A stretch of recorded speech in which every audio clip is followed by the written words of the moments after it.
नमस्कार, मैं हूं आशीष सिन्हा। आप देख रहे हैं हमारा खास शो। आज की बड़ी बहस में हम बात करेंगे उस टकराव की जो अब दुनिया को एक नए संकट की ओर ले जा सकता है। यूरोप और रूस आमने सामने आ खड़े हुए हैं और हालात अब सिर्फ बयानबाजी तक सीमित नहीं रहे। नाटो देशों ने अब संयुक्त राष्ट्र में खुली चेतावनी दे दी है कि अगर कोई रूसी विमान या मिसाइल उनकी हवाई सीमा में दाखिल होता है तो बिना देरी किए उसे मार गिराया जाएगा। पोलैंड, रोमानिया से लेकर बाल्टी देश रूस पर बार बार सीमा उल्लंघन के आरोप लगा रहे हैं, तो वहीं मॉस्को का कहना है कि हम किसी भी खतरे का जवाब देने के लिए पूरी तरीके से तैयार है। यानी सवाल अब सिर्फ कूटनीतिक नहीं रहा। क्या रूस और यूरोप अब सीधे सैन्य टकराव की ओर बढ़े हैं? क्या यह विवाद एक खुले युद्ध का रूप ले सकता है?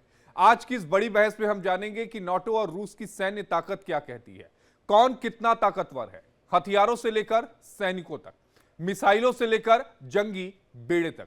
यह मुकाबला अगर हुआ तो नतीजा क्या होगा?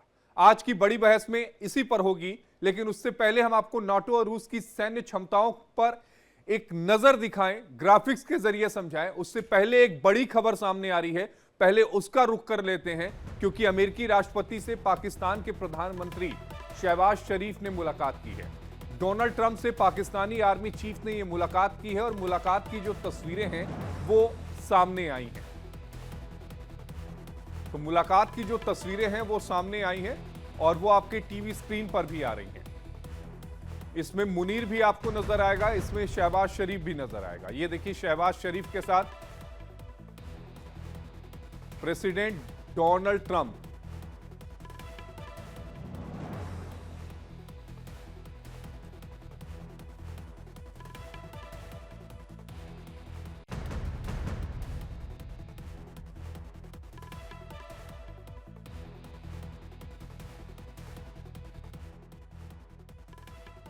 मुनीर की, शहबाज शरीफ की, और हमारे साथ खास मेहमानों का पैनल जुड़ा है। हमारे साथ मेजर जनरल अनुज माथुर जी हैं, रक्षा विशेषज्ञ हैं। हमारे साथ कमांडर विजय वडेरा जी हैं, रक्षा विशेषज्ञ। हमारे साथ कर्नल शिवदान सिंह जी, रक्षा विशेषज्ञ। और हमारे साथ संजीव श्रीवास्तव जी, विदेश मामलों के जानकार हैं।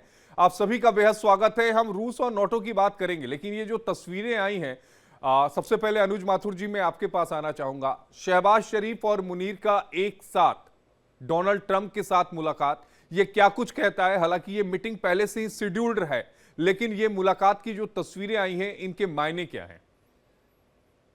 आशीष, जय हिंद। देखिए, मैं आपको एक बात बताता हूं कि शहबाज शरीफ और असीम मुनीर दोनों जाकर के राष्ट्रपति ट्रंप से मिल रहे हैं। और अगर आपके दर्शक ध्यान करें कि ये पिछले 2-4 महीने में तीसरी बार उनके जो वो हैं उनसे जाकर के मिल रहे हैं। असीम मुनीर, जो भी फील्ड मार्शल वोडेवर ही इज। तो उसकी मैं आपको वजह बताता हूं। देखिए, क्या होता है कि आज की तारीख में मेरे हिसाब से पाकिस्तान के जो हुक्मरान हैं वो, और जो पाकिस्तान का सेना प्रमुख है, उन लोगों ने पाकिस्तान का सौदा मुझे लगता है अमेरिका के साथ किया है। क्योंकि देखिए, अमेरिका के दो इंपॉर्टेंट इश्यूज इसमें हैं। पहली बात, अमेरिका ये नहीं चाहता कि पूरी तरह से पाकिस्तान चीन के पाले में रहे और चीन के साथ मिला रहे, तो इसलिए वो। और दूसरी बात यह है कि अमेरिका के अपने सामरिक और आर्थिक इंटरेस्ट पाकिस्तान में है।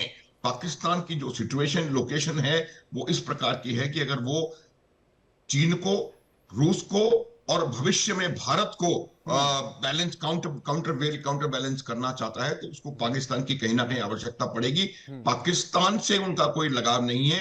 पाकिस्तान में अपने जो इंटरेस्ट उनके खुद के हैं, उन इंटरेस्ट का, आशीष, उन इंटरेस्ट से उनका लेना देना है।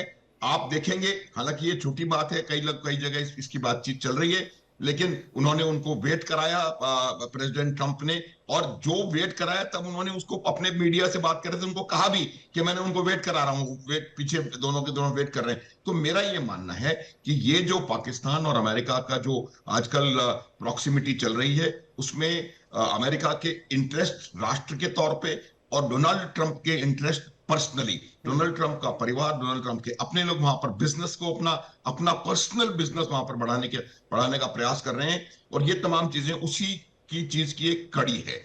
जहां तक सवाल उनका इस मीटिंग का है, ये पूरी तरह से उनकी प्री शेड्यूल्ड विजिट मीटिंग थी। और इसका कोई बहुत ज्यादा बड़ा हमको भारत के परिप्रेक्ष्य में कोई इससे बहुत ज्यादा बड़ा कोई निर्णय निकालने की आवश्यकता मुझे लगता है नहीं है। ठीक है, आप उनको उनके साथ एक कमेंट कर्नल शिवदान सिंह जी से भी हाँ। ले लेते हैं। कर्नल शिवदान जी, आपका क्या ओपिनियन है जो तस्वीरें आई हैं व्हाइट हाउस से?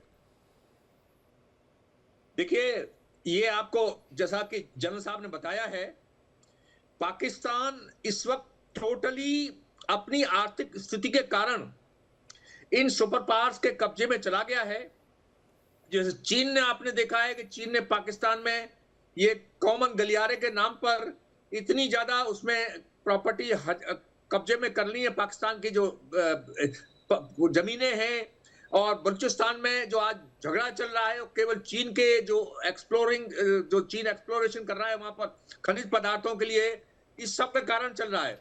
इसी तरह से अमेरिका के साथ भी पाकिस्तान इसलिए जुड़ रहा है कि उसकी आर्थिक दशा बहुत खराब है, और इस वक्त इसलिए वो नए नए देशों से अपने संबंध प्रगाढ़ करा। जैसा कि अब आपने देखा होगा, ये यूएई में गया है, वहां पर जाकर उसके प्रधानमंत्री ने वहां पर मुलाकात की है और एक पैक्ट भी साइन किया है।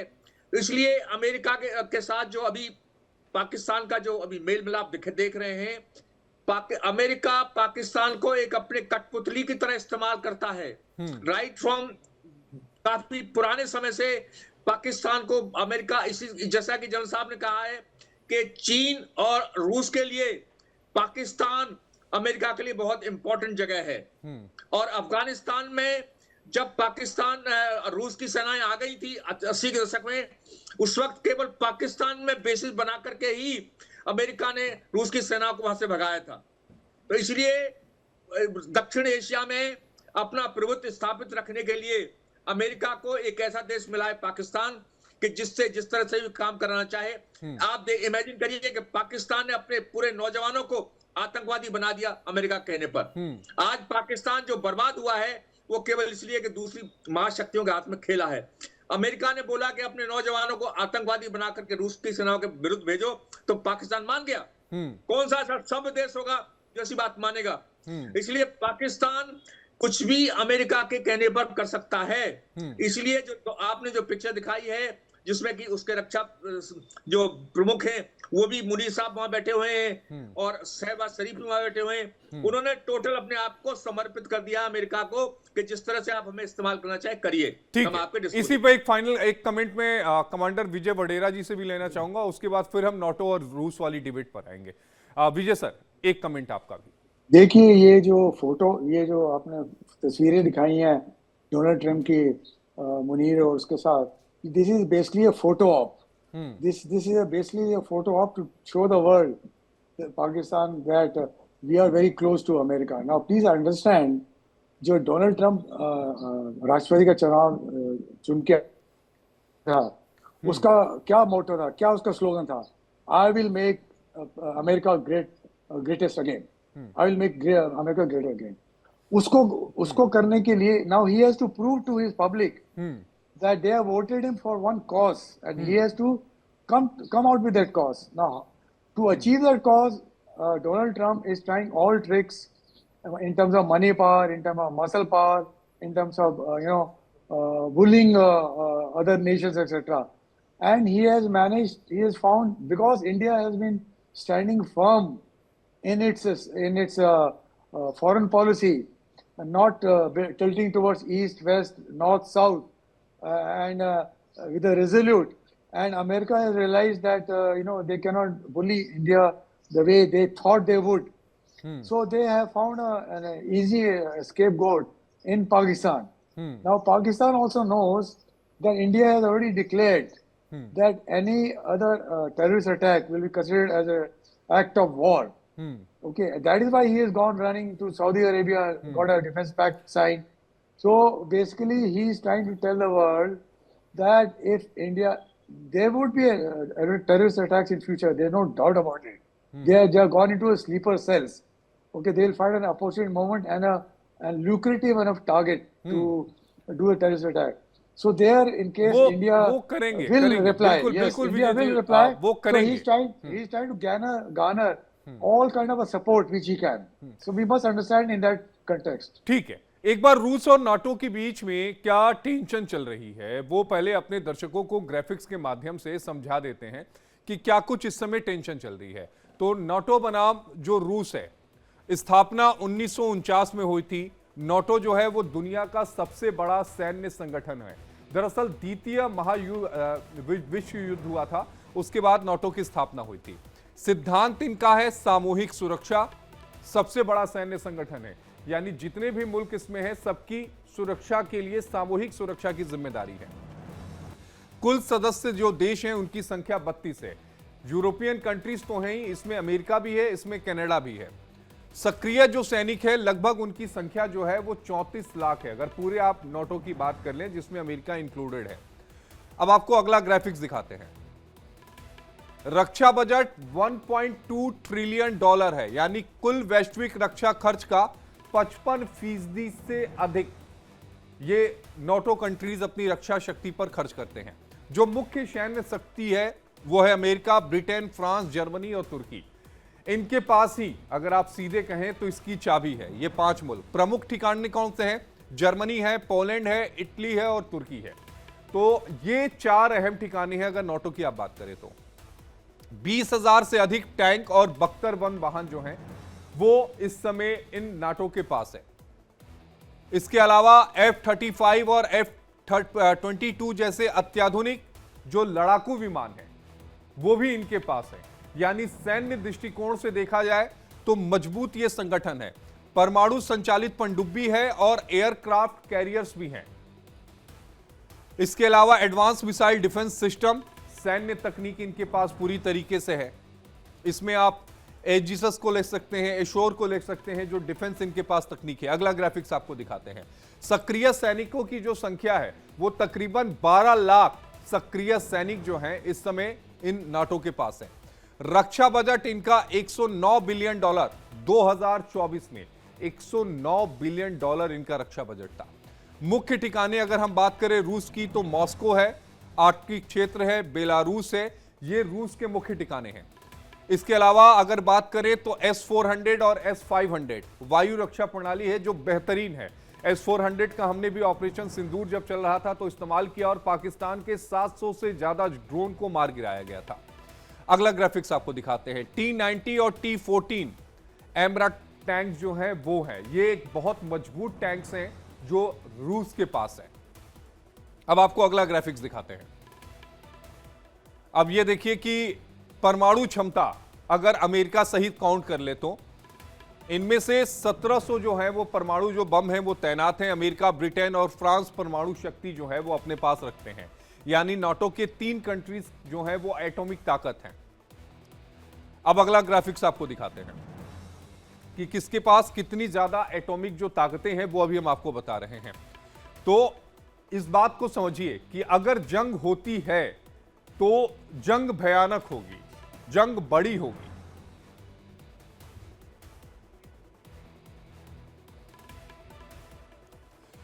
तो अमेरिका, ब्रिटेन और फ्रांस के पास परमाणु शक्ति है। अब चलिए आपको रूस की बता देते हैं। रूस के पास लगभग 5,580 परमाणु बम है।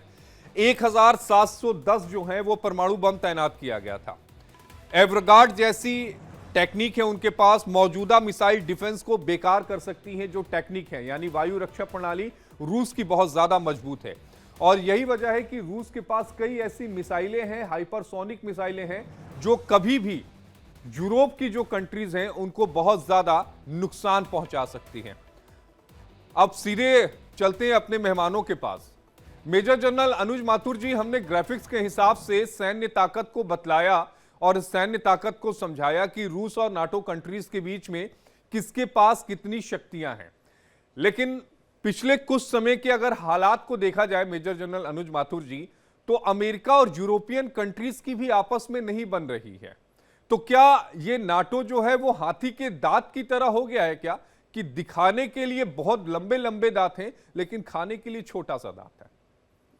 आशीष, मैं आपको, आपके दर्शकों को एक दो बातें, इससे पहले कि मैं आपके प्रश्न का उत्तर दूं, बताना चाहता हूं कि जब हम नाटो के गठन की बात कर रहे हैं, जब नाटो का गठन हुआ था तो इसको समझना आवश्यक है। क्यों नाटो का गठन हुआ था? कुल 12 इसमें सदस्य थे टोटल, और इसका प्रमुख उद्देश्य, छोटा नहीं, जो मेन इसका उद्देश्य था वो रूस का साम्यवाद का पश्चिमी यूरोप में नहीं बढ़ने देने को रोकना उसका मुख्य उद्देश्य था। नाटो का गठन रूस के खिलाफ, उस समय के सोवियत संघ के खिलाफ बेसिकली किया गया सोवियत था। संघ को रोकने के लिए किया गया था सीधे तौर पश्चिमी पर। यूरोप में हाँ। साम्यवाद का प्रभाव ना बढ़े, इस वजह से नाटो का। और इनका जो वार्सो पैक्ट कंट्रीज थी, ये जितना भी ईस्टर्न यूरोप है वो पूरा का पूरा सोवियत संघ के प्रभुत्व में था, उनकी विचारधारा के साथ था और वार्सो पैक्ट था। अब एक बात इंपॉर्टेंट है जो कि कई दफा हम कह चुके हैं, रिपीट करना चाहता हूं, कि जब सोवियत संघ का विघटन हुआ तब सोवियत संघ ने कहा था, रशिया ने कहा था कि भाई अब वार्सो पैक्ट समाप्त हो चुका है, तो अब नाटो का भी कोई औचित्य नहीं रह गया, उसको भी खत्म हो जाना चाहिए। तब नाटो के प्रमुख ने उस समय कहा था कि NATO will not move an inch eastwards. लेकिन उसके बाद 12 से 30 उनके मेंबर हो गए। पूरा जो सोवियत प्रभुत्व वाला यूरोप था वो उन्होंने ले लिया। सिर्फ जॉर्जिया, यूक्रेन और 2-3 छोटे छोटे देश उनके पास रह गए थे। तो जब वो जॉर्जिया और यूक्रेन ने बात शुरू करी कि हम भी नाटो में जाना चाहते हैं, रूस ने ये काम शुरू किया था। ये बात पता होनी चाहिए, ये बेसिस है आपके वॉर का। दूसरी बात तो मैं बताता हूं, वो सबसे ज्यादा जरूरी होती है। देखिए, जब भी हम फोर्सेस का कंपैरिजन करते हैं, वो फोर्सेस का कंपैरिजन, क्या आपके पास कुल फोर्स है, वो इसका कंपैरिजन जो है वो उचित नहीं होता है। फोर्स का कंपैरिजन होना चाहिए कि जो आपके पास है उसमें से आप बैटल ग्राउंड में पॉइंट ऑफ डिसीजन पर क्या अप्लाई कर सकते हैं। मैं आपको ये बता सकता हूं कि अगर नाटो की कुल शक्ति 15 लाख सैनिक हैं या 20 लाख सैनिक हैं, तो उस 20 लाख में से अमेरिका का एक भी सैनिक वहां लड़ने के लिए नहीं आएगा, यूक्रेन में या पोलैंड में कहीं का। तो जो सेनाएं क्या अप्लाई कर सकती हैं, आप देखें 3 साल से ये युद्ध चल रहा है, लगभग नाटो लगातार इस युद्ध में शामिल है।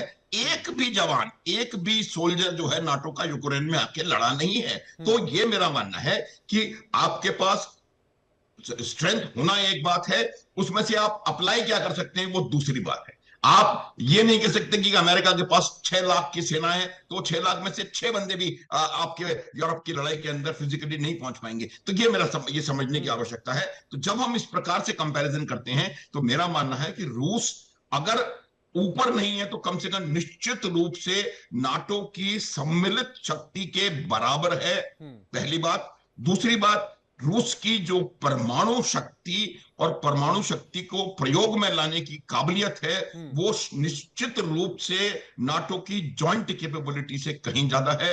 और अगर आप अमेरिका के 5,900 या जो भी उनके नंबर्स हैं न्यूक्लियर एसेट्स को, उनको शामिल करना चाहते हैं, तो मुझे लगता है वो भी बहुत ज्यादा फेयर कंपैरिजन नहीं हुआ, क्योंकि वो उनको रीडिप्लॉय करेंगे नहीं यूरोप में कहीं ला करके, नाटो में कहीं ला करके। और जो दूर से मार करने वाले हैं वो कुछ गिने चुने हैं। तो मेरा ये मानना है कि हमको इस प्रकार से अगर हम इन दोनों के देशों की शक्तियों का कंपैरिजन करें, तो हमें पता पड़ेगा कि रूस के पास एज है। नहीं, लेकिन अनिल बाथुर जी, इस बात को भी समझना पड़ेगा कि अगर नाटो से अमेरिका को निकाल दिया जाए तो यूरोप के पास कुछ है नहीं। 2 केवल परमाणु शक्ति मुल्क है, ब्रिटेन और फ्रांस, और कुछ नहीं उनके पास बहुत ज्यादा। वो परमाणु शक्ति मुल्क हैं, ब्रिटेन के पास परमाणु हथियार जरूर हैं उनके पास, उनको डिलीवर करने के मींस कहां हैं, क्या है, कितने हैं और कैसे वो डिलीवर कर सकते हैं, ये बहुत बड़ा मुझे लगता है ये बहुत बड़ा मिसमैच है।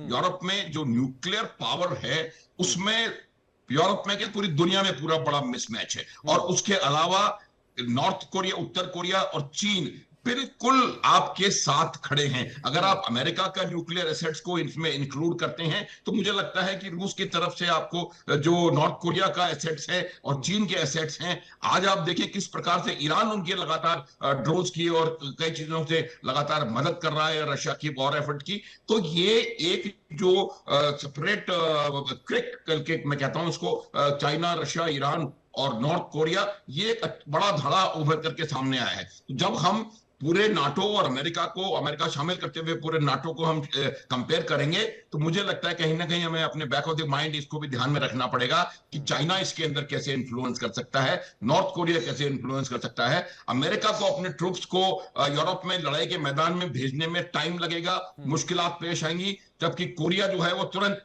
उससे आधे समय में या उससे 1/3 समय में अपने ट्रूप भेज सकता है, न केवल भेज सकता है, कोरिया ने 2 ब्रिगेड्स वहां पर ऑलरेडी लड़ने के लिए भेजे हुए हैं। तो जब हम बात करेंगे दोनों के शक्ति संतुलन की, तो मुझे लगता है कि रूस के पास इस मामले में श्योर शॉर्ट एज है। लेकिन अगर ये आगे बढ़ा, मुझे उम्मीद है कि नहीं बढ़ेगा, अगर ये आगे बढ़ा तो ये पूरे विश्व के लिए बहुत बड़ा खतरा, बहुत बड़ी खतरे की घंटी है पूरे विश्व की। ठीक है, एक कमेंट कर्नल शिवदान सिंह जी से मैं ले लेता हूं, कुछ कहना चाह रहे थे, फिर मैं संजीव श्रीवास्तव जी आपके पास आऊंगा। शिवदान सिंह जी प्लीज। देखिए, मैं यहां बताना चाहता हूं कि हमारे ऑपरेशन सिंदूर ने यह सिद्ध कर दिया है कि हथियार को टारगेट पे ले जाने वाला जो मीडियम है उसको किस तरह से निष्क्रिय करके दुश्मन को हराया जा सकता है। पाकिस्तान के 99% जो भी ड्रोन्स फायर किए उसने या मिसाइल्स फायर की, उनको हमने रास्ते में ही निष्क्रिय कर दिया, और वो सिस्टम हमने रूस से इंपोर्ट किया था। और रूस जो है इस फील्ड में नाटो कंट्रीज से काफी आगे है। ये मैं इंफॉर्मेशन देना चाहता हूं कि नाटो कंट्रीज और अमेरिका ने इलेक्ट्रॉनिक के फील्ड में उतनी प्रोग्रेस नहीं की है जितनी रूस ने की है। इसलिए आज के युग में नाटो देश कितना भी सपोर्ट यूक्रेन को कर रहे हैं, मगर रूस के सामने वो खड़े नहीं हो पा रहे हैं। और एक और है, सीमाओं पर सैनिक किसी भावना से युद्ध करता है, और इसी कारण से अमेरिका की सेनाओं ने विश्व में किसी भी स्थान पर एक कंक्लूजन जो आखिरी विजय है वो कभी हासिल नहीं किए, क्योंकि हमेशा अमेरिका के सैनिक इतने इंटरेस्टेड नहीं होते युद्ध करने में। आपने देखा होगा वियतनाम से पुल आउट करके आए, अफगानिस्तान से पुल आउट करके गए।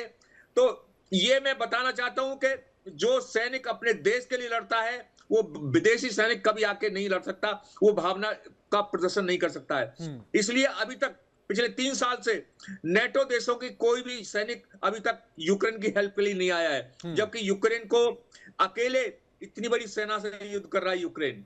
तो ये यहाँ पर पॉइंट नोटेड है कि नेटो का कोई भी सैनिक यूक्रेन के साथ नहीं आएगा। हाँ, हथियार गोला बारूद यूक्रेन को सप्लाई करते रहेंगे पूरे नाटो देश।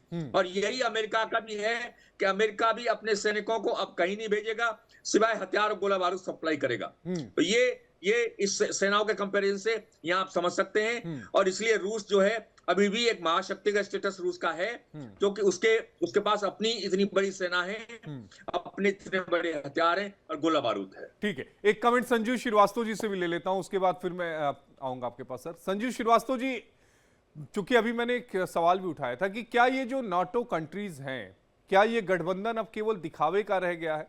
अभी अनुज माथुर जी ने और शिवदान सिंह जी ने भी बड़ा अच्छा एक्सप्लेन किया और बताया कि भाई अपने देश के लिए लड़ना और दूसरे देश के लिए लड़ना, इन दोनों ही जज्बात में बहुत ज्यादा फर्क है। जब आप अपने देश के लिए लड़ते हो तो आप 100% से ज्यादा मजबूती के साथ मैदान में होते हो, लेकिन दूसरे देश के लिए लड़ते हो तो वो 10% होता है। अब सवाल ये उठता है कि क्या ये गठबंधन केवल दिखाने के लिए रह गया है, क्योंकि यूरोप और अमेरिका के बीच में पिछले कुछ समय से रिश्तों में कड़वाहट आई है? देखिए आशीष जी, मैंने मेरे 2 डिस्टिंग्विश्ड पैनलिस्ट के विचार मैंने सुने, लेकिन मेरे जो व्यूज हैं इस संदर्भ में थोड़े भिन्न हैं। और मेरा ऐसा मानना है कि जो वर्तमान समय में जो पूरे अंतर्राष्ट्रीय समुदाय में या कॉन्फ्लिक्ट जोन में भी जो एक वॉर ऑफ परसेप्शंस होता है वो लड़ा जा रहा है। और ये जो वॉर ऑफ परसेप्शन है, वॉर ऑफ नैरेटिव्स है, वो भी बेहद महत्वपूर्ण है और उसको इग्नोर नहीं किया जा सकता जी। और नेटो के जो राष्ट्र हैं या रशिया भी अनेक तरीके की जो ड्रिल्स इत्यादि करके, अनेक तरीके के मिलिट्री मनूवर्स को करके, नए वेपन्स को डिप्लॉय करके वो अपने परसेप्शन को एडवर्सरी के विरुद्ध, ऑब्वियसली रशिया का जो एडवर्सरी है वो United states of America, NATO और यूक्रेन है, उसके विरुद्ध वो सशक्त और मजबूत बनाने की कोशिश करते हैं, दिखाते हैं। और वहीं नेटो और अमेरिका भी रशिया के विरुद्ध अपने जो परसेप्शंस हैं उसको मजबूत बनाने के लिए अपने तमाम मिलिट्री डिप्लॉयमेंट्स को वो कर रहे हैं। और इस परसेप्शन की लड़ाई में साइकोलॉजिकल टेस्ट इत्यादि भी अब शुरू हो गए हैं। हमने ये देखा है कि किस तरीके से रशिया के जो ड्रोन्स हैं, रशिया के जो फाइटर प्लेन्स हैं, वो नेटो की टेरिटरी में जाकर के चले आते हैं। बाद में हालांकि रशिया इस बात को डिनाई कर जाता है कि नहीं, हमने ऐसा नहीं किया। लेकिन ये जो एक war of perception, battle of perception से ज्यादा कि वॉर ऑफ परसेप्शन में कहूंगा इसको है।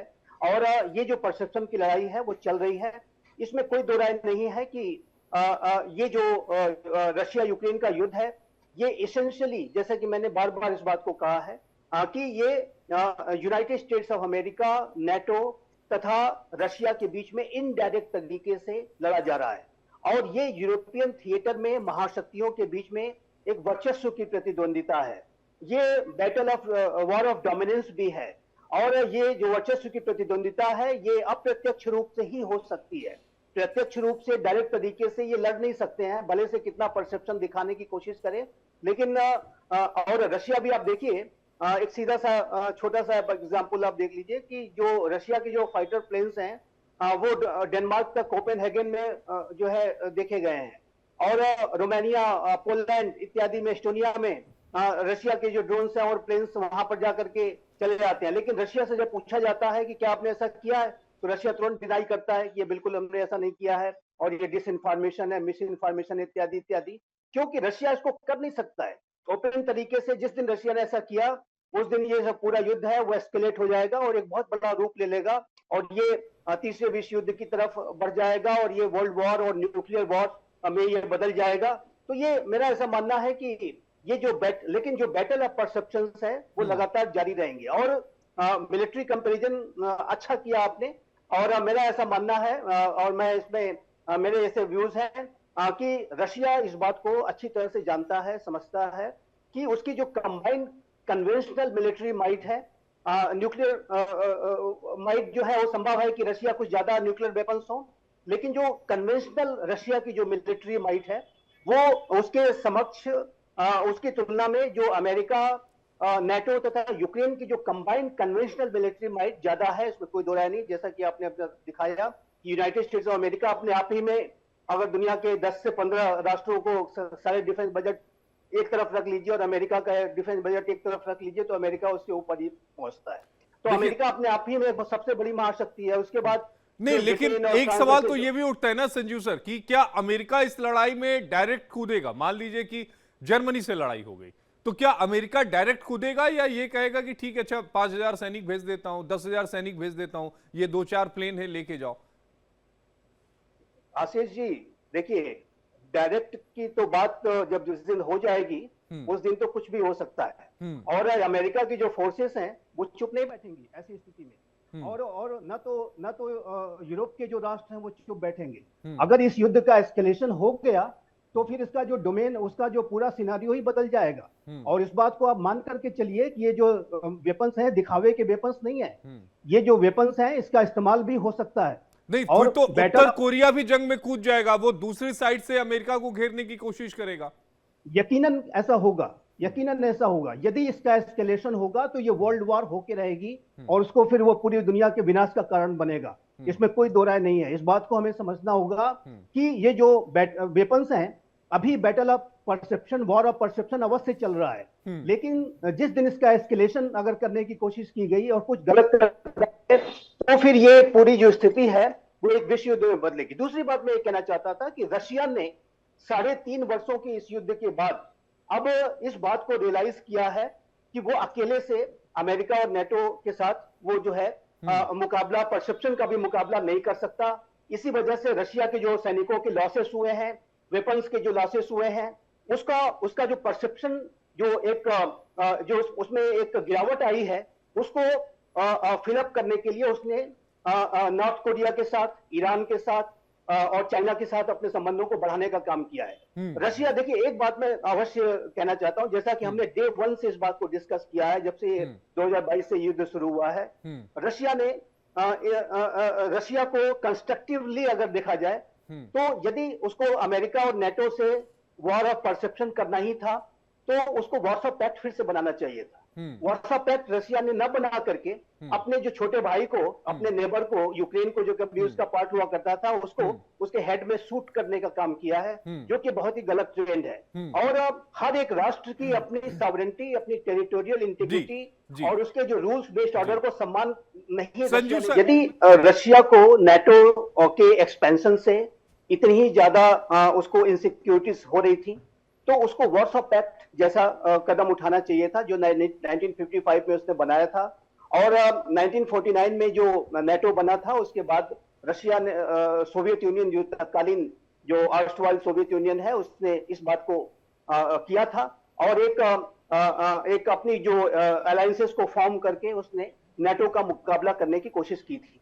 लेकिन रशिया के राष्ट्रपति व्लादिमीर पुतिन को फरवरी 2022 में ये बात समझ में नहीं आ रही थी, लेकिन 3.5 वर्षों के बाद अब उन्हें इस बात को अब वो समझ रहे हैं कि ये जो नेटो और अमेरिका का जो मुकाबला है हमें अलायंसेस के माध्यम से करना होगा। मैं अकेले दम पर नहीं लड़ सकता और ऐसे में वो कभी बेलारूस के साथ एक्सरसाइज करते हैं, अपने टैक्टिकल न्यूक्लियर वेपन्स वो बेलारूस में तैनात कर देते हैं, कभी नॉर्थ कोरिया के सैनिकों को बुला लेते हैं और उसके बाद जो है ईरान के जो ड्रोन्स का इस्तेमाल वो कर रहे हैं क्योंकि उनके अपने वेपन सिस्टम्स लगातार कम होते जा रहे हैं, लाखों की संख्या में उनके सैनिक मारे गए हैं। नेटो का तो एक सैनिक नहीं मारा गया है, लेकिन रशिया के बहुत बड़ी लॉसेस हुए हैं और रशिया को पर्सनल्स की कमी पड़ रही है और इसी वजह से नॉर्थ कोरिया को सैनिक भेजने पड़ रहे हैं। तो अब जो रशिया के तरफ से जो अलायंस को फॉर्म करने की दिशा में जरूर कदम अब उठाए जा रहे हैं। रशिया नॉर्थ कोरिया के हमने देखा है कि चाहे वो सर्जेई लावरोव हो, चाहे वो उनके रशिया के जो मिलिट्री चीफ हो, वो नॉर्थ कोरिया की यात्राएं करते हैं, ईरान के साथ अपने संबंधों को बढ़ा रहे हैं। और जाहिर है कि वो जो राष्ट्र है जो नॉर्थ कोरिया, उसका जो तानाशाह किम जोंग उन है, उन सारी सिचुएशन का जो एक्सप्लॉयटेशन है वो अपने हितों के लिए करेगा और वो ये कहता है कि जो हमें न्यूक्लियर सबमरीन की टेक्नोलॉजी आप दे दीजिए, सैटेलाइट बेस्ड वेपन्स की टेक्नोलॉजी दे दीजिए।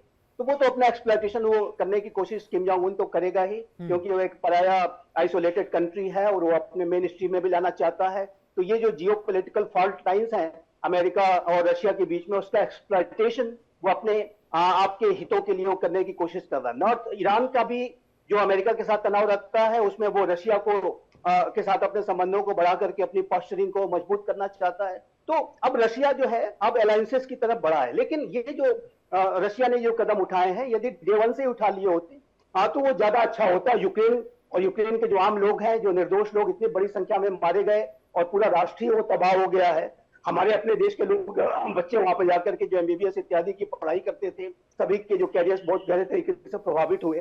ये सारी चीजें ना होती और वो राष्ट्र कम से कम जो आपका ही एक छोटा भाई था, आपका ही पार्ट था, वो तबाह होने से बच जाता और रशिया के सैनिक भी अपने तबाह होने से बच जाते। तो देखिए अंतर्राष्ट्रीय राजनीति में जो टॉप लीडरशिप, जो वर्ल्ड लीडर्स हैं, उनके अंदर अगर सद्बुद्धि के साथ वो काम लें तो बहुत कुछ जो आम लोगों के जो जीवन की रक्षा की जा सकती है, मेरा ऐसा मानना है। और कि कंस्ट्रक्टिव अप्रोच ही रखना चाहिए और नेटो जरूर रशिया के लिए चैलेंज था, लेकिन उसका जो मुकाबला करने का जो तरीका रशिया का था वो सही नहीं था, मैं इसको उचित नहीं मानता। और देखिए दूसरी बात ये भी है कि जो एक UN led rules based order है उसमें जो राष्ट्रों की सॉवरेनिटी, उनकी टेरिटोरियल इंटीग्रिटी और उनकी अपनी विदेश नीति, रक्षा नीति, आर्थिक नीति को स्वयं से निर्धारित करने का जो सॉवरेन राइट है उसका सम्मान भी करना होगा। रशिया ने यूक्रेन के ऊपर अपनी फॉरेन पॉलिसी की चॉइसेस को थोपने की कोशिश की जो कि बिल्कुल गलत था और मैं ऐसा मानता हूं कि इस तरीके के जो एम्पोजिशंस को करना और बलपूर्वक अपनी बात को मनवाना कि मैं तुम्हें नाटो में नहीं जाने दूंगा, अगर नाटो में गए तो तुम्हें मैं शूट कर दूंगा, ये जो पूरी जो रशिया की तरफ से अप्रोच दिखाया गया ये अंतर्राष्ट्रीय समुदाय के लिए भी अच्छा नहीं था, ये रूल्स बेस्ड ऑर्डर के लिए भी अच्छा नहीं था। और इसी वजह से मेरा मानना है कि इस पूरे युद्ध को जो कि नहीं लड़ा जाना चाहिए था, कोरोना की एक जो क्राइसिस के बाद एक मैन मेड क्राइसिस जो खड़ी की गई अपनी महत्वाकांक्षाओं की लड़ाई के लिए, वर्चस्व की प्रतिद्वंदिता के लिए, उससे बचा जा सकता था और अलायंसेस को फॉर्म करके एक कोल्ड वॉर जैसी सिचुएशन में जा करके नेटो को कंटेन करने की कोशिश की जा सकती थी। और लेकिन ऐसा किया नहीं है। जी एक कमेंट में जी प्लीज बात पूरी कर लीजिए संजू जी। जी ऐसा किया नहीं और उसका परिणाम ही हुआ कि जो आम लोग मारे गए और अमेरिका का जो मिलिट्री इंडस्ट्रियल कॉम्प्लेक्स जो है, वहां का जो डीप स्टेट है वो बल्ले बल्ले कर रहा है, उसको बहुत सारे पैसे उसके पास आ गए हैं, हथियारों की सप्लाई खूब की है और सारे जो विश्व के अन्य जो मिलिट्री इंडस्ट्रियल कॉम्प्लेक्सेस हैं सभी को। तो देखिए नकारात्मक सोच के साथ यदि आप काम करेंगे तो जो नकारात्मक शक्तियां हैं वो लाभान्वित होंगी और आम लोग जो कॉमन पीपल है, जो आम जन है, उनके जीवन को तबाह और बर्बाद करने का ये आप काम करेंगे। इससे बचा जा सकता था। आज भी मेरा ऐसा मानना है कि रशिया यूक्रेन का युद्ध तुरंत समाप्त होना चाहिए। ठीक है, इसको एक कंटिन्यू करने का कोई रीजन कोई नहीं कोई है। रीजन नहीं, इसको कोई रीजन कंटिन्यू नहीं, करने बिल्कुल का आप कोई सही रीजन कह नहीं रहे है। हैं। एक कमेंट में विजय वडेरा जी से चाहूंगा इस पूरे इश्यू पर। जी देखिए, हमको क्रक्स ऑफ द प्रॉब्लम में जाना चाहिए। ये वॉर क्यों शुरू हुआ यूक्रेन रूस का? हम्म क्योंकि Ukraine wanted to come under NATO umbrella, hmm और रूस ने क्लियरली बोला था कि I can not permit that, because then NATO की जो बाउंड्री है that will be touching the Russia, hmm which is not in their national interest. Hmm so now जो यूरोप है, they had promised Ukraine, Ukraine was heavily dependent on that. उसके बाद Shri Donald Trump आए, वो उन्होंने सोचा कि मैं एक हफ्ते के अंदर ये वॉर बंद करा दूंगा, मैं बुली करके या कुछ भी करके। तो वो उसमें सक्सेसफुल नहीं हो पाए, क्योंकि रशिया ने हालांकि डोनाल्ड ट्रंप से मीटिंग की और लगातार बात करते रहे हैं, लेकिन रशिया के भी अपने इंटरेस्ट हैं। उन 3 साल से अगर वो वॉर चला रहे हैं, in spite of sanctions being given to them, they have manage to go through the sanction, hmm लेकिन वो इस वॉर को कंटिन्यू कर पा रहे हैं क्योंकि उनके वो नेशनल इंटरेस्ट में है कि Ukraine should never be under NATO umbrella. हालांकि रिसेंट जो मीटिंग हुई थी रशिया और रूस में और अमेरिका में, उन्होंने बोला है कि we don't mind if NATO comes is given a security umbrella by any other organization, but definitely not NATO, because if NATO is given that opportunity, then they will be border next to the border of Russia, which is not in Russian national interest. तो यहाँ पर भी मेरे ख्याल से पूरी खिचड़ी बनी हुई है, because Donald Trump has not been able to follow a particular foreign policy or a strategy. He is dilly-dallying. He does not know.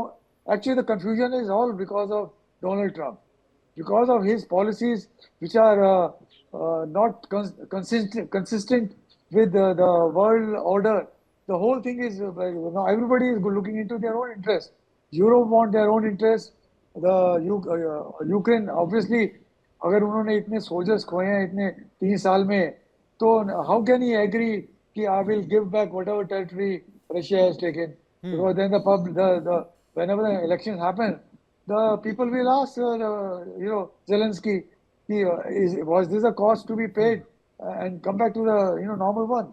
So it is actually a total confusion which has been created by only one person, which is Donald Trump. Donald Trump, बिल्कुल आपकी बात से मैं सहमत हूं। और major general अनुज माथुर जी, अभी चूंकि हमने ये भी दिखाया कि किसके पास कितने हथियार है, लेकिन रूस के पास जो बैलिस्टिक मिसाइल्स हैं उनका कोई तोड़ नाटो कंट्रीज के पास नहीं है। कई सारे मुल्क सीधे रडार पर है, चाहे आप जर्मनी की बात कर लीजिए, चाहे हंगरी की बात कर लीजिए, चाहे पोलैंड की बात कर लीजिए, जहां पर कभी भी रूस के मिसाइल आकर गिर सकते हैं। सीमा बहुत नजदीक है। तो एक बड़ा खतरा इन यूरोपियन कंट्रीज के लिए तो रूस के रूप में है ही, इस बात से इनकार तो नहीं कर सकते। बिल्कुल आशीष, आप बिल्कुल ठीक कह रहे हैं। मैं संजीव जी की बात से, मैं जो उन्होंने कहा शुरू में कि मैं सहमत नहीं हूं, वह असल में हम लोग सेम वही बात कर रहे हैं दोनों। देखिए क्या होता है कि जो युद्ध होते हैं हमेशा 3 फ्रंट्स पे साइमल्टेनियसली लड़े जाते हैं, और वो 3 फ्रंट हैं: आर्थिक फ्रंट, इंफॉर्मेशन वॉरफेयर या साइकोलॉजिकल वॉरफेयर, या जिसको जो नाम आप देना चाहते हैं, मीडिया वॉरफेयर, वो फ्रंट, और तीसरा होता है काइनेटिक फ्रंट, जहां पर कि आप फिजिकल लड़ाई लड़ रहे हैं। जो मैं कह रहा था वो ये कह रहा था कि जब फिजिकल लड़ाई लड़ते हैं, जो आपके प्रश्न का जवाब भी होगा, जब फिजिकल लड़ाई लड़ते हैं तो आपके पास संख्या क्या है उसका महत्व उतना नहीं होता है जितना इस बात का होता है कि उस संख्या में से आप अप्लाई क्या कर सकते हैं। मैं आपको दावे के साथ बता सकता हूं, जब नाटो पूरी तरह से इस लड़ाई के अंदर आ जाएगा, तब भी अपने जो उनको अपने देश की रक्षा करने के लिए अपने देश में ट्रुप्स अप्लाई करने पड़ेंगे या वहां छोड़ने पड़ेंगे, वो ट्रुप्स कभी भी किसी दूसरे देश में जाकर के नहीं लड़ सकते। उनके अपना, ये नाटो जरूर है लेकिन सब अलग अलग देश हैं।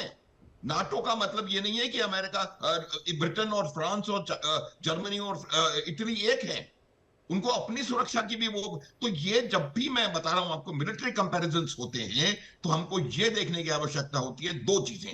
पहली बात कि आपके पास जो है उसमें से आप वहां पर अप्लाई क्या कर सकते हैं at a point of decision. America के पास अगर 15 लाख सोल्जर्स हैं, 15 लाख में से कोई नहीं पहुंच सकता यूरोप में लड़ने के लिए, पहुंचेगा तो मार खाएगा। कि तो जब आप सैनिकों की इस प्रकार से हम लोग जब कंपैरिजन करते हैं तो ये बहुत आवश्यक है। रशिया की सारी फोर्सेस वहीं के वहीं हैं, लेकिन ये बात मैं पूरी तरह से मैं सहमत हूं कि रशिया को नुकसान बहुत हुआ है, सब जानते हैं इसको दुनिया, और यही उद्देश्य था अमेरिका का, कि वो किसी प्रकार से रूस के ऊपर आर्थिक रूप से, सामरिक रूप से और सैन्य रूप से उनके ऊपर इतना नुकसान पहुंचा दे। दूसरी बात होती है जहां तक इंफॉर्मेशन वॉरफेयर का वो है, ये वॉर ऑफ परसेप्शन ये लगातार चलती रहती है। ये जो वॉर हमने ऑपरेशन सिंदूर किया है आशीष, उसका काइनेटिक एलिमेंट उसका ऑपरेशन सिंदूर का सिर्फ 3 दिन था, और जो ऑपरेशन सिंदूर की जो असल वॉरफेयर थी वो 23 अप्रैल से शुरू हो गई थी, जब हमने पहले इंडस वाटर ट्रीटी को बंद किया, फिर ट्रेड को बंद किया, बॉर्डर बंद किए, बंदरगाह बंद किए, एयरफील्ड्स बंद किए। तो ये उसके बाद लगातार वॉर ऑफ परसेप्शन चल रही है। अमेरिका के पास मुनीर पहुंचते हैं तो हम एससीओ में जाकर के 3 लोग चीन और रूस के साथ वहां हाथ खड़े होकर के हाथ मिलाते हैं। तो ये तमाम चीजें हैं, ये जो चेस का गेम है ये लगातार चलता रहेगा। मैं यही कहने के प्रयास कर रहा हूं कि तीनों फ्रंट्स पे वॉर लगातार साइमल्टेनियसली चल रही है, और ग्राउंड का जो फ्रंट है ये मेरा फर्मली मानना है कि उस जो सैन्य फ्रंट है उस पर रूस बराबर, अगर ज्यादा नहीं तो डेफिनेटली पूरे नाटो के बराबर है, क्योंकि जब उनको क्या अप्लाई कर पाएंगे, किस प्रकार से कर पाएंगे, वो मुझे लगता है वो। दूसरी बात यह है कि जो रशिया के कुछ उनके उनके की रिजल्ट एरियाज हैं, उनकी जो मिसाइल फोर्स है, जो उनकी AI enabled drone missile force है, मैं आपको यकीनी तौर पे बता सकता हूं कि रूस ने बहुत बड़ा हिस्सा अपनी मिसाइल फोर्स का अभी अप्लाई नहीं किया है। और ये बात आप मान लें कि जो इतना बड़ा देश इतनी बड़े युद्ध में जाता है तो उसको एग्जैक्टली पता है कि उसका रेजिडुअल कॉम्बैट पोटेंशियल क्या बचा हुआ है। तो एक बात होती है कि क्या आप अप्लाई कर सकते हैं, दूसरा रशिया को मालूम है कि वो उनके पास रेजिडुअल क्या बचा हुआ है, क्या उसको किस प्रकार से कहां पर अप्लाई करने की आवश्यकता पड़ेगी आशीष, ये रशिया को पता है। वरना तो अगर उनको इतना यकीन होता कि वो यूरोप और नाटो की पूरी संयुक्त शक्ति से ज्यादा है तो वो हमला कर देते, कभी का पूरा ईस्टर्न यूरोप जो उनका वॉर्सो पैक्ट है कभी का ले लेते वो। ये नहीं होता है इस प्रकार से। तो मेरा ये मानना है कि रूस के पास एडिक्वेट फोर्सेस हैं जो कि उनके अपने जो उनकी बाउंड्रीज हैं उनकी रक्षा करने के लिए, और जो उनका इंटरेस्ट है, स्टेटेड एम है डॉनबास को लेना, कीव, खार्किव, सुमी में कुछ इलाके लेना, ओडेसा के ऊपर हमला करना, वो उसको हासिल करके रहेंगे। 85% उन्होंने हासिल कर लिया है आशीष। किसी कीमत पे डॉनबास वापस यूक्रेन के पास नहीं जा वो रहा, नहीं जाएगा, वो तो पहले क्लियर हो चुका है कि डोनबास, लुहान, जेपोरिया। तो मेरा ये मानना है कि उनके पास मिसाइल पावर काफी स्ट्रॉन्ग, काफी AI enabled missile drone combined उनके पास जो एसेट्स हैं वो काफी जबरदस्त हैं, और यूरोप को पता है इस बारे में। इसी वजह से वो लोग भी संभल करके कदम उठा रहे हैं। हाइब्रिड वॉरफेयर, इंफॉर्मेशन वॉरफेयर, ये लगातार जारी है और मुझे लगता है हाँ।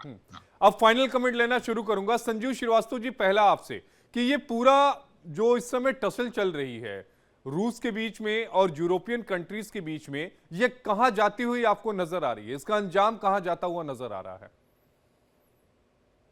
देखिए, ये जो लड़ाई है ये battle of war of dominance भी है, जैसे कि मैंने कहा वॉर ऑफ परसेप्शन तो है ही, एक दूसरे को डोमिनेट करने की लड़ाई है, और ये महत्वाकांक्षाओं की लड़ाई है।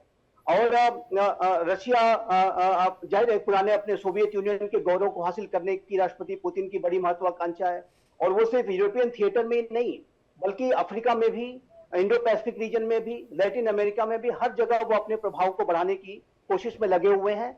और उस प्रभाव को बढ़ाने की कोशिश के तहत राष्ट्रपति पुतिन को जहां कहीं भी मौका मिलता है वो अमेरिका की हेजीमोनी को चैलेंज करने से नहीं चूकते। चाहे वो हमने मिडिल ईस्ट में देखा था, लिबिया में, सीरिया में रशियन इंटरवेंशन वहां पे रहता है, उसी तरीके से इंडो पैसिफिक रीजन में भी चेन्नई, व्लादिवोस्टॉक, जो भारत के साथ एक बहुत बड़ी जो डील करने की जो पूरी कवायद चल रही है, उसमें भी जाहिर है कि रशिया इंडो पैसिफिक रीजन में भी आना चाहता है, यहाँ पर भी वॉच रखना चाहता है। चाइना के साथ तो अपने संबंध बढ़ा ही रहा है। तो रशिया की जो महत्वाकांक्षाएं बड़ी हैं, लेकिन अमेरिका और नेटो जो अपनी एग्जिस्टिंग हेजीमोनी है उसको वो डिफेंड करेंगे, इसमें कोई दो राय नहीं है। और रशिया यदि इस तरीके के जो नकारात्मक तरीके का इस्तेमाल करेगा तो ये जाहिर है कि यूरोपियन जो राष्ट्रों के लिए बड़े एग्जिस्टेंशियल उनके लिए थ्रेट पैदा करेगा और यूरोप के जो राष्ट्र हैं चिंतित हैं। इसमें देखिए यूरोप के राष्ट्रों की जो चिंता है वो दिखती है।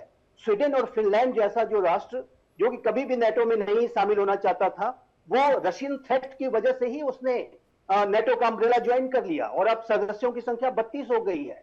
और ये जो नेटो के राष्ट्रों की सबसे बड़ा कंसर्न ये रहता है कि यदि रशिया को यूक्रेन में उसके मंसूबों में सफलता मिल गई तो क्या रशिया वहीं तक रुकेगा? और नेटो के राष्ट्रों को लगता है कि रशिया वहां तक नहीं रुकेगा, वो अन्य तरह जॉर्जिया, मोल्डोवा, जो पुराने पोलैंड में भी उसके वॉर प्लेन्स दिखाई दे रहे हैं, ड्रोन दिखाई दे रहे हैं, रोमानिया, एस्टोनिया, डेनमार्क तक आप पहुंच गए हैं। तो यूरोपीय राष्ट्रों की जो चिंताएं हैं वो बहुत ही गहरी हैं। और मेरा ऐसा मानना है कि देखिए अभी तक लड़ाई, जैसे माथुर सर से मैं सहमत हूं कि जो अभी का जो सिचुएशन है जहां पर एस्केलेशन नहीं हुआ है वहां पर रशिया को थोड़ा एज अवश्य है। जो ये लड़ाई है अभी भी रशिया यूक्रेन के बीच की ही है। नेटो ने अपनी न तो पूरी कोई ताकत दिखाई है न तो एक सिंगल गोली फायर की है, मैं ये भी कहना चाहता हूं, एक सिंगल गोली तक फायर नहीं की है। लेकिन जिस दिन इसका एस्केलेशन हुआ और वो एस्केलेशन जिस दिन इसका हो जाएगा उस दिन तो फिर ये नेटो अपनी ताकत दिखाएगा और अमेरिका भी अपनी ताकत दिखाएगा, इसमें कोई दो राय नहीं होना चाहिए। और ये रशिया के लिए फिर और पूरे विश्व के लिए मैं कहूंगा कि ये बहुत ही डिजास्टर्स जो कॉन्सिक्वेंसेस है वो आ सकते हैं। तो ये जो पूरी लड़ाई है इसका जो भविष्य है, मैं मानता हूं कि अगर राष्ट्र के नेता, विश्व के जो नेता अमेरिका, यूरोप, रशिया सद्बुद्धि से काम लें तो इसको तुरंत समाप्त करने की आवश्यकता है। इसको कंटिन्यू करने का कोई रीजन नहीं बनता है। और ये इसका जो आने वाला जो भविष्य अगर हमें बेहतर बनाना है तो इसके युद्ध को समाप्त होना ही चाहिए। संवाद के माध्यम से ही हो सकता है, नेगोशिएटिंग टेबल पर ही हो सकता है। नेगोशिएटिंग टेबल पर आना होगा, एक विन विन फार्मूले की तलाश करनी होगी, तभी जाकर के इसका रिजोल्यूशन निकल सकता है। अब देखना है कि ये सद्बुद्धि कब आती है, लेकिन अभी तक तो स्थितियां काफी निराशाजनक दिखाई ठीक है। मेजर जनरल अनुज माथुर जी, फाइनल कमेंट, फिर वाइंड अप करूंगा प्लीज। उनके संजीव जी के साथ सहमत हूं। देखिए कि हमारे प्रधानमंत्री सदैव कहते रहे हैं कि ये युग जो है वो युद्ध का नहीं है। आप इस बात को समझें कि ये जो लड़ाई हो रही है इसमें पूरी तरह से अमेरिका और नाटो का जो उद्देश्य है कि वो इसको लड़ाई को आगे बढ़ाते चले जा रहे हैं। मेरे को लगता नहीं कभी भी उन्होंने पूरी तरह से सिंसियरिटी के साथ प्रयास किया कि इस लड़ाई को समाप्त किया जाए। और आज अगर वहां से सिर्फ कागज पे भी उनकी मदद आनी बंद होने की खबर आएगी तो आप देखिएगा कि इसका कोई ना कोई सोल्यूशन निकलेगा। एक लास्ट बात मेरे को बोलने का मौका दीजिए, वो ये है कि दोनों के जो डिजायर्ड एंड स्टेट्स है वॉर के, वो बिल्कुल एक्सट्रीम पर हैं। मेरा ये मानना है कि दोनों को अपनी and state, desired and states में मेल्ट डाउन लाना पड़ेगा, तभी इसका कोई सोल्यूशन निकल पाएगा। अन्यथा ये पूरे विश्व के लिए एक बहुत बड़ी खतरे की घंटी है। आशीष, तो क्या मान के चला जाए कि आने वाले समय में अगर हालात काबू में नहीं आते हैं तो तीसरा विश्व युद्ध हो सकता है? मेरा ये मानना है कि ये अगर जरा भी एस्केलेट हुआ तो ये निश्चित रूप से तीसरे विश्व युद्ध में परिवर्तित होगा। इसमें मुझे कोई शक नजर नहीं आ रहा है। लेकिन अभी भी जैसे कि हम कह रहे हैं, अभी भी प्रयास अगर किया जाए और सिंसियरली प्रयास किया जाए, अपने अपने जो हमारी इच्छाएं हैं उनको मेल्ट डाउन करके और एक कॉमन सॉल्यूशन पे आया जाए, तभी ये इसका अंत हो सकता है।